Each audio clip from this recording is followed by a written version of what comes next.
오늘의 주요 뉴스입니다. 부산 지역 코로나19 확산세가 수그러들지 않고 있습니다. 100명을 넘던 일일 확진자는 다시 두 자릿수로 줄었지만 유흥시설과 목욕탕, PC방 등에서 연쇄 감염이 끊이지 않고 있습니다. 유흥주점에 대해 집합금지 명령이 내려진 가운데 이를 어기고 야간에 영업을 한 노래주점이 경찰에 적발됐습니다. 경찰은 업주 등 3명을 감염병 예방법 위반으로 단속하고 손님 11명은 관할구청에 통보했습니다. 지난 25일 새벽 해운대 해수욕장에서 물놀이를 하던 중 실종된 중학생 A군이 26일 낮 숨진 채 발견됐습니다. A군과 함께 실종됐던 B군도 지난 25일 숨진 채 발견돼 사망자는 2명으로 늘었습니다. 영도구가 태종대 일원의 디바이어 조성을 추진하고 있습니다. 다음 달 부산시의 지방재정 투자심사를 통과하면 10월 중 사업이 본격 시작될 전망입니다.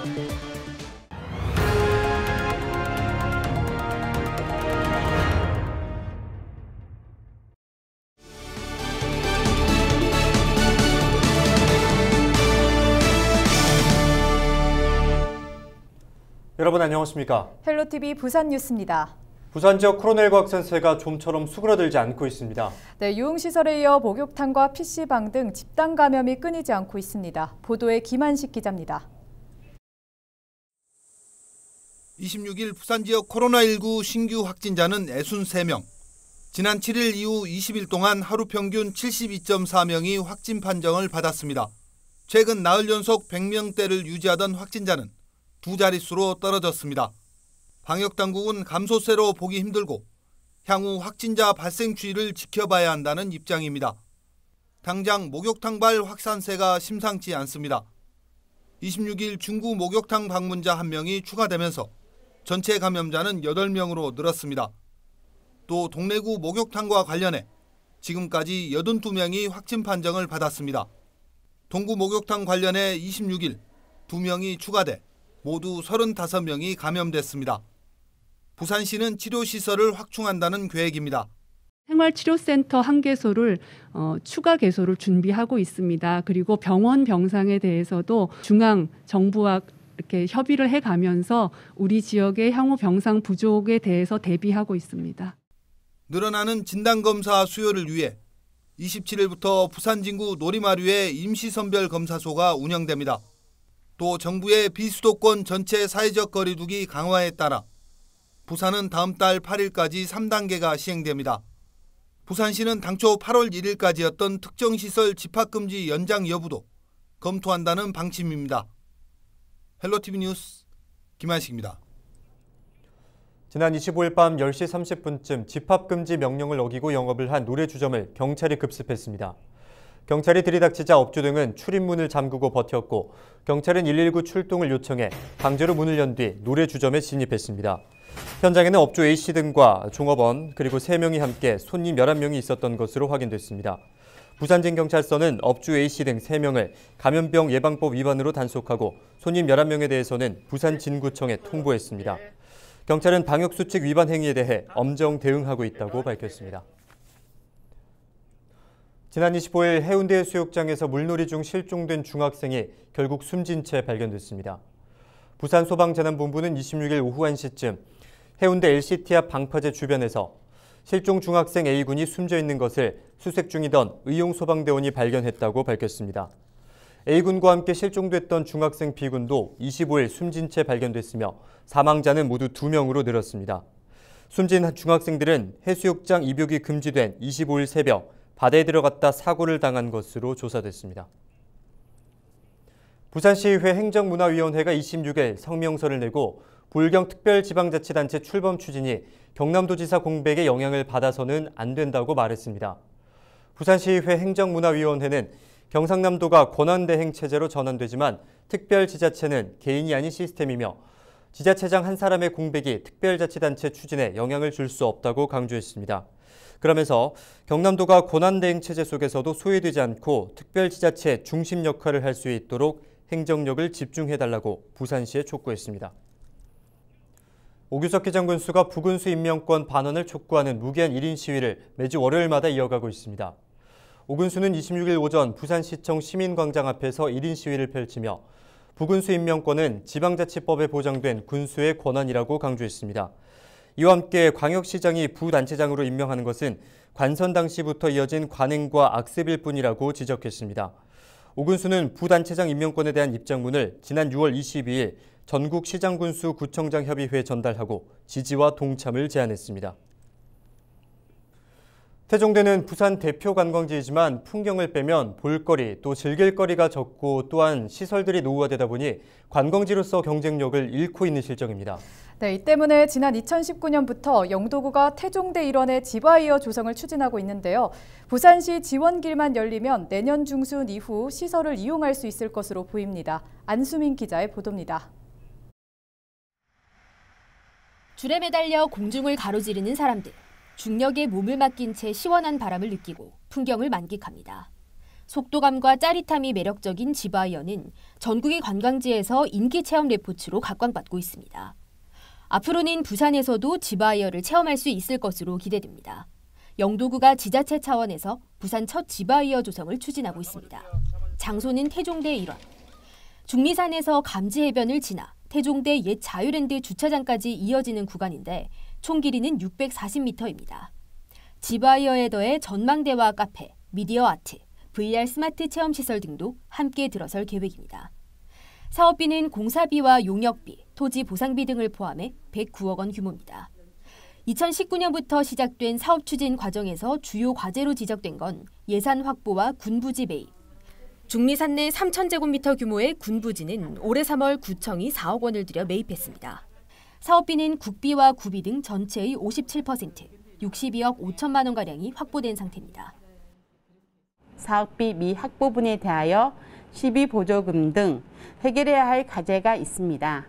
이를 위해 부산시 지방재정투자심사를 받기 위해 열심히 준비하고 있습니다. 이 사업이 오는 8월 말 부산시의 지방재정투자심사를 통과하면 10월 중 공사가 시작되고 내년 중순이면 시설을 이용할 수 있을 것으로 예상됩니다. 현재 공사 중인 태종대 연결 해안관광도로도 내년 6월이면 개통될 예정으로 태종대 관광의 동반 상승 효과가 기대됩니다. 영도와 또 원도심, 우리 부산의 관광을 활성화시키는 것이 무엇보다 중요하다고 생각합니다. 특히 이 사업을 통해서 태종대권 관광 활성화를 위한 새로운 논의들이 활발하게 이렇게 진행될 것으로 생각됩니다. 지난 2008년 태종대권 종합개발사업, 지난 2016년 태종대 복합관광타운 개발계획, 십수년째 실체 없는 거창한 발전 계획들만 난무했던 태종대 일원. 지금 오면 그냥 스쳐 지나가는 것밖에 안 되잖아. 똑같아요. 변화가 없습니다. 빨리 좀 어째 추진해가지고 개발도 좀 하고 서민들 먹고 살고로. 이번에는 변화가 시작될 수 있을지 지역 주민들의 관심이 모아지고 있습니다. 헬로티비 뉴스 안수민입니다.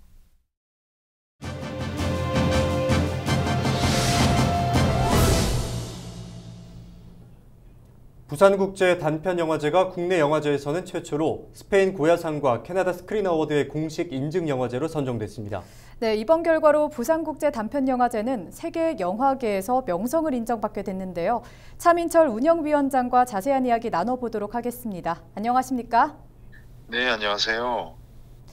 네, 연이어서 세계 주요 영화기관의 공식 인증을 받게 됐습니다. 공식 인증이 어떤 의미입니까? 네, 저희 부산국제 단편영화제가요, 올해 초에 스페인에 있는 권위적인 영화상인 고야상으로부터 공식 인증을 받았다는 소식을 전해받았습니다. 고야상은요, 1987년에 설립된 스페인의 권위 있는 영화상이고요. 이와 더불어서 또 캐나다에서 진행이 되고 있는 스크린 어워드라는 영화상도 저희 영화제를 공식 인증 영화제로 리스트업을 했습니다. 이 두 가지 공식 인증이 가지고 있는 의미는요, 아무래도 부산국제 단편영화제가 세계적인 어떤 인지도를 강화하는 데 크게 기여할 것이라고 생각이 되고요. 또 이 두 가지의 인증 소식은 사실은 저희가 2017년 12월이죠.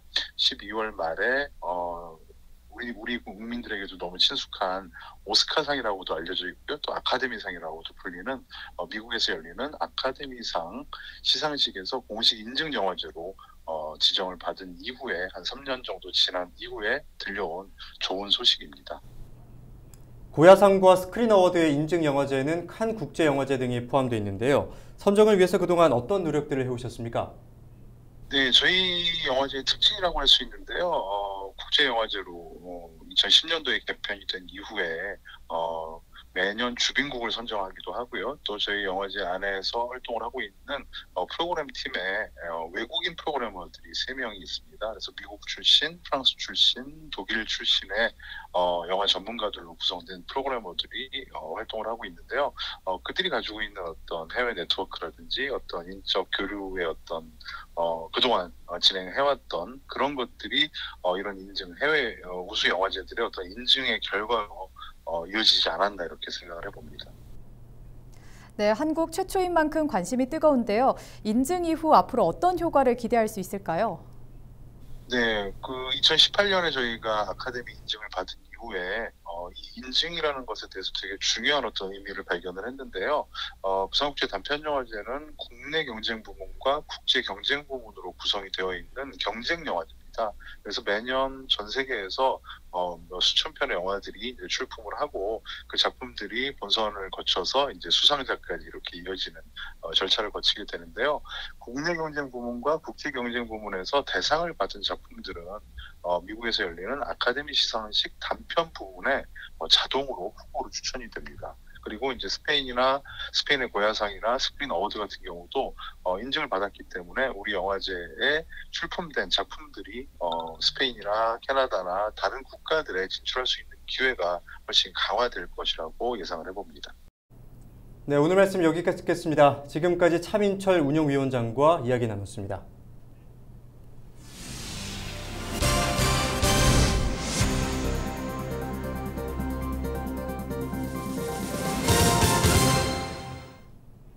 금정소방서가 26일 37층 고층 건물인 사만 골든뷰 에듀스테이션 승강기 내부에 전국 최초로 자동 심장 충격기를 설치했습니다.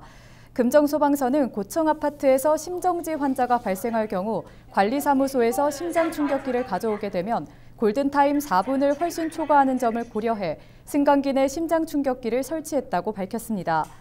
특히 심정지 환자의 약 50% 정도가 가정에서 발생하고 고층 아파트도 늘고 있어 앞으로 고층 건물의 승강기 내 자동 심장 충격기 설치를 확대해 나갈 계획이라고 덧붙였습니다.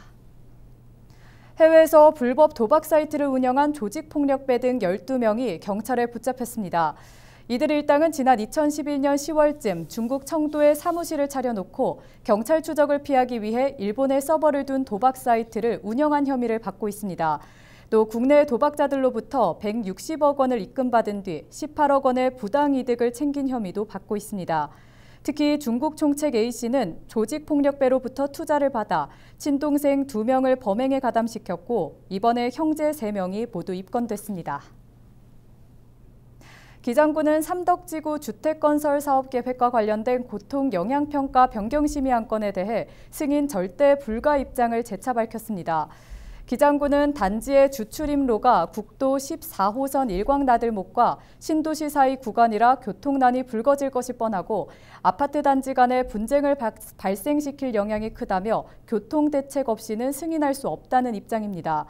오규석 기장군수는 삼덕 지구단위 계획구역이 제1종 일반주거지역에서 제2종 일반주거지역으로 변경되는 것은 절대 안 된다며 인근 마을 주민들의 조망권과 일조권이 박탈되는 등 사업자에게만 이익이 돌아갈 뿐이라고 설명했습니다. 지난 18일 점심부터 19일 오전 사이 부산의 한 밀면집에서 식사한 시민 450여 명이 식중독 증세를 호소한 가운데 이 음식점에서 살모넬라균이 검출됐습니다.